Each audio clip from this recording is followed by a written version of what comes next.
Kembali lagi dengan kami The Messengers. Teman-teman, pada saat ini kita akan melakukan Q&A tentang Jumat Agung dan Paskah dan juga mengenai pandemi COVID-19 yang sedang kita alami pada saat ini. Namun sebelum itu, saya ingin mengatakan kepada teman-teman bahwa kita tetap melakukan social distancing atau physical distancing dalam rangka kita membantu untuk memutus mata rantai COVID-19. So guys, enjoy the video! Shalom, damai di hati. Nah teman-teman, kami dari tim The Messengers, kami sudah bersama dengan narasumber kita, yaitu Bapak Pendeta John Lee Tumelap STH. Mungkin Bapak boleh memperkenalkan diri lebih lanjut. Ya, terima kasih. Ya, terima kasih untuk kesempatan di sore hari ini. Nama saya Pendeta Bapak John Lee Tumelap, Sarjana Teologi. Saat ini melayani sebagai pendeta Gereja Masihi Injili di Minahasa, ditempatkan di Jemaat Gemim Kanaan sebagai pendeta jemaat. Ya, sudah berkeluarga dan keluarga kami yaitu Tumelap Wakari. Ya, mungkin itu perkenalan singkat. Terima kasih. Oke guys, pada saat ini kita akan masuk ke Q&A kita. Dan ada beberapa pertanyaan yang akan kita tanyakan kepada Bapak Pendeta. Nah Pak Pendeta, begini, kenapa perayaan kematian Tuhan Yesus itu kita kenal dengan Jumat Agung? Tidak ada istilah-istilah dan yang lainnya. Dan apa sih latar belakangnya dan mengapa sih harus 6 minggu? Ya, terima kasih. Ya, mengapa hari kematian itu disebut Jumat Agung? Ya, beda dengan perayaan Natal ya, tanggal 25, tetapi hari-harinya pasti berbeda setiap tahun dengan kalender yang ada. Tetapi istilah Jumat Agung itu muncul dari sejarah latar belakang bagaimana Yesus yang mati ada landasan Alkitabiah, bahkan juga rumusan-rumusan dari gereja-gereja yang ada ditetapkan bahwa hari kematian itu Jumat Agung. Jumat Agung itu tidak lepas juga berkaitan erat dengan perayaan Paskah. Bagaimana firman yang orang kenal dalam Injil, bahkan nubuatan-nubuatan yang ada bahwa kematian Yesus yang menderita dan mati dan dia bangkit pada hari yang ketiga.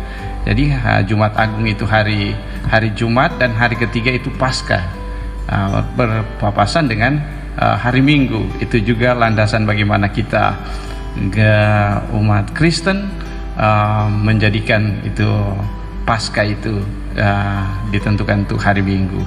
Dan latar belakangnya bagaimana kita gereja juga Masihi Injili di Minahasa menganut itu, bukan hanya Gemim tetapi gereja-gereja termasuk Katolik. Mengapa disebutkan Agung? Karena kita ketahui bersama bagaimana Yesus itu yang adalah Mesias ya, dia yang telah menderita mati di atas kayu salib. Istilah itu sehingga dicetuskan menjadi Jumat Agung ya. Arti agung itu sendiri ada di dalam pribadi Yesus ketika dia mati di kayu salib. Mengapa 6 minggu? Dasarnya ini juga bagaimana persekutuan gereja-gereja kita menetapkan itu 6 minggu.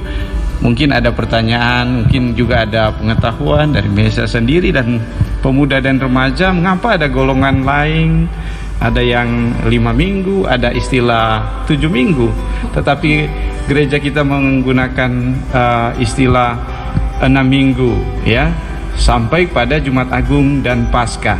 Dasar itu juga bagaimana satu keputusan kita sebagai Gereja Masihi Injili di Minahasa ya, dengan dasar yang ada, dengan Alkitabiah yang ada, tetapi di dalamnya dengan perkembangan yang ada bahwa 6 minggu itu ditetapkan atas dasar kesepakatan, bahkan juga ada dasar Alkitabiah, bahkan juga dogma yang ada, sehingga ditetapkan 6 minggu. Kita sebagai gereja, mungkin ada gereja-gereja yang merayakan agak lain, yaitu yang mungkin 5 minggu, ada istilah 7 minggu ya.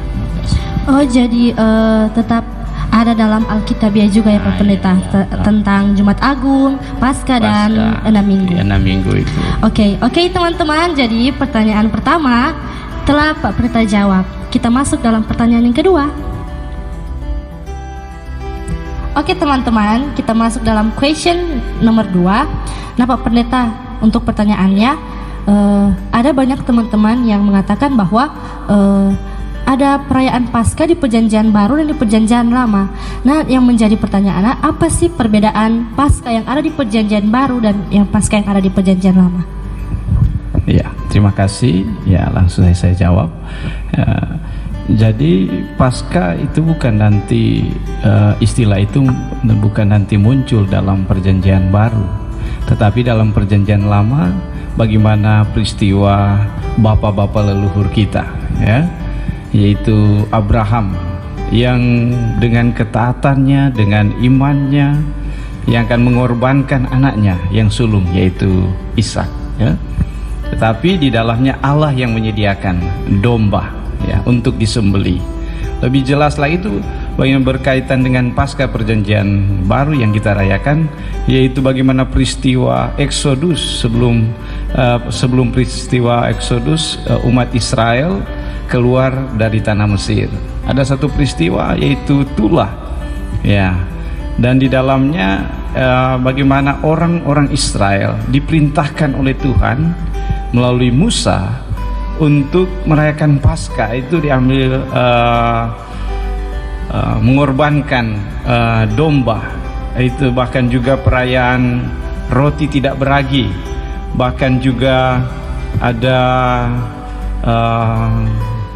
bagaimana dikhususkan bangsa Israel, setiap rumah itu di cross itu darah anak domba dikorban, supaya arti Paskah itu lewat ketika mereka dibebaskan dari perbudakan itu. Istilah Paskah itu juga bagaimana kalau umat Israel pada saat itu mengorbankan domba untuk keselamatan, tapi Yesus sendiri menjadi domba sembelihan itu. Jadi jelas bagaimana Paskah Perjanjian Lama dan Paskah Perjanjian Baru, yaitu bagaimana Yesus sendiri yang dikorbankan satu kali untuk selama-lamanya, bukan lagi domba atau kambing yang disembelihkan bagi perayaan itu, tetapi Yesus sendiri yang baru-baru kita rayakan, yaitu Paskah di tahun 2020 ini. Oke teman-teman, kita masuk pada pertanyaan yang nomor 3. Nah Pak Pendeta, yang ingin ditanyakan, kan sekarang kita dilanda dengan pandemi COVID-19, dan mungkin Pak Pendeta juga sendiri merasakan, kami juga merasakan bahwa kami terpaksa untuk mengadakan seluruh kegiatan kita yang ada dalam rumah, baik itu belajar, bekerja, atau apapun itu kita dilakukan di dalam rumah. Nah, apa pendapat Pak Pendeta tentang COVID-19 ini? Ya, terima kasih. Ya, pertanyaan yang cukup menarik dari pertanyaan-pertanyaan sebelumnya, karena apa yang kita alami saat ini, ya, seluruh dunia, bukan hanya kita di daerah sini. Ya, pastinya kita turut prihatin. Bahkan pun bukan hanya kita sebagai orang Kristen yang berdoa, tetapi semua agama, bahkan semua memiliki harapan supaya COVID-19 ini bisa berakhir. Jadi yang saya mau sampaikan bahwa ketika ini teralami dan Tuhan izinkan, hal yang pertama kita bersyukur bahwa daerah kita masih ada aman, ya, beda dengan kita tidak lihat di negara lain, tetapi di Jakarta korban setiap hari ada yang meninggal, ya. Kita turut prihatin akan hal-hal itu, tetapi di dalamnya kita sebagai gereja jangan hanya berdoa ataupun ada tanggapan-tanggapan yang orang dengar, orang kok ada iman, orang kok setia dan taat, pasti ini. Tetapi Tuhan juga anugerahkan kita hikmat, ya. Ketika kita percaya, kita memiliki iman, beribadah, bersekutu, kita juga perlu mendengar himbauan-himbauan dari pemerintah, ya, dan juga dari pihak gereja, para pelayan terbit. Kalau kita gereja masih Injili di Minahasa, kita adalah pimpinan sinode.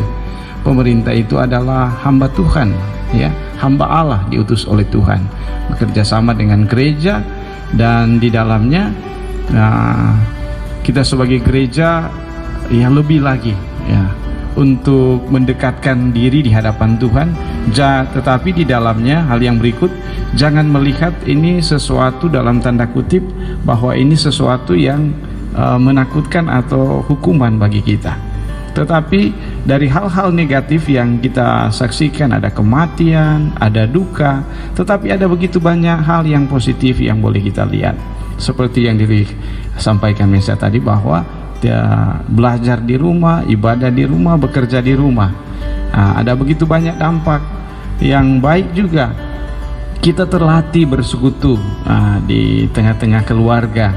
Ada hubungan yang baik terjadi lebih lagi antara suami dan istri, orang tua dan anak-anak.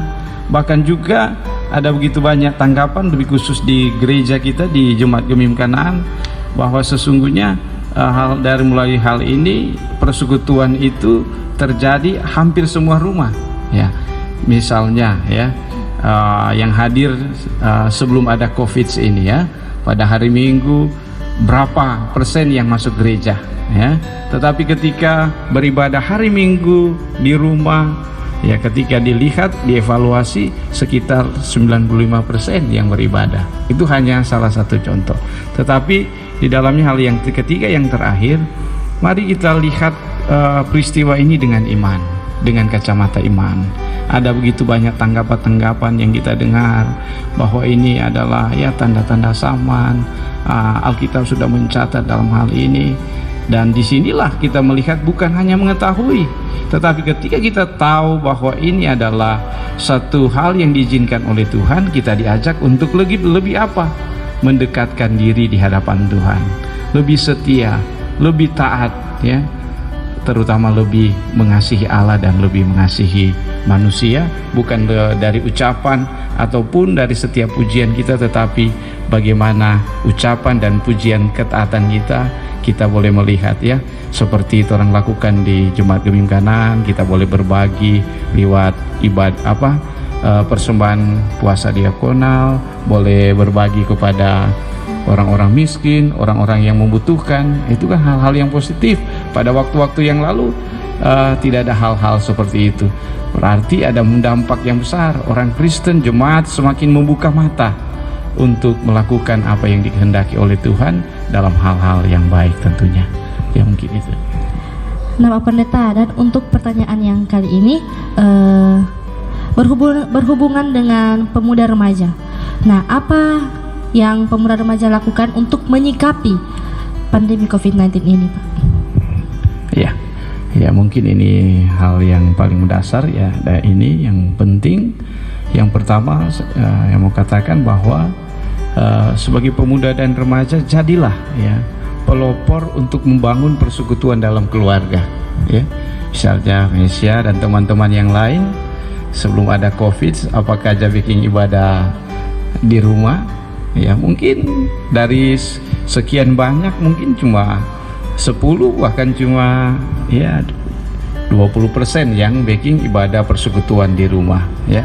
Tetapi sebagai apa yang harus dilakukan oleh pemuda, yaitu mengajak keluarga ya, lebih lagi membangun persekutuan ya.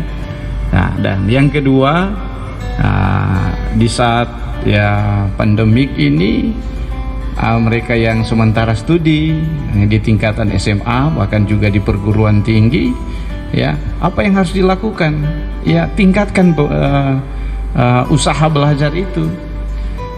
Jangan ini menjadi hambatan untuk kita meraih akan cita-cita dan keinginan kita, tetapi dengan setiap program dari pemerintah, bahkan juga dari lembaga pendidikan itu, ikuti dengan baik. Jangan berhenti untuk belajar ya.